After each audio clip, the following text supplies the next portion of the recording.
Kehadiran hotel yang bernuansa Islami di Kota Padang Panjang sangat cocok bagi kota yang dikenal dengan kota serambi Mekah ini.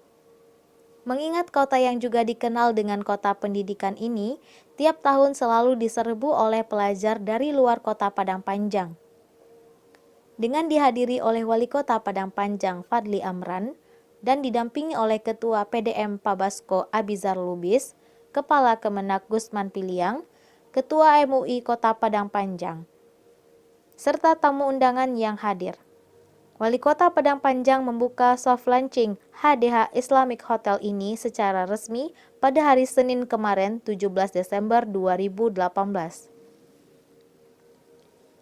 Acara pembukaan dimulai dengan makan bersama tamu undangan dan kemudian dilanjutkan dengan tahfiz oleh siswa Darul Hikmah dan dilanjutkan pencerahan oleh Ketua PDM Padang Panjang Batipuh 10 Koto Abizar Lubis.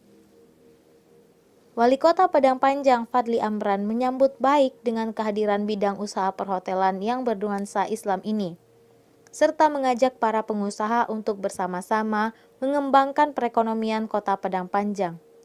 Setelah acara pembukaan oleh Wali Kota Padang Panjang, acara ditutup dengan pembacaan doa oleh Ketua MUI Kota Padang Panjang Zulhamdi dan dilanjutkan dengan pengguntingan pita tanda dibukanya hotel ini secara resmi. Sejarahnya adalah Kota Padang Panjang ini berpasan Mekah. Kita ingin hotel yang berbasis syariah murni.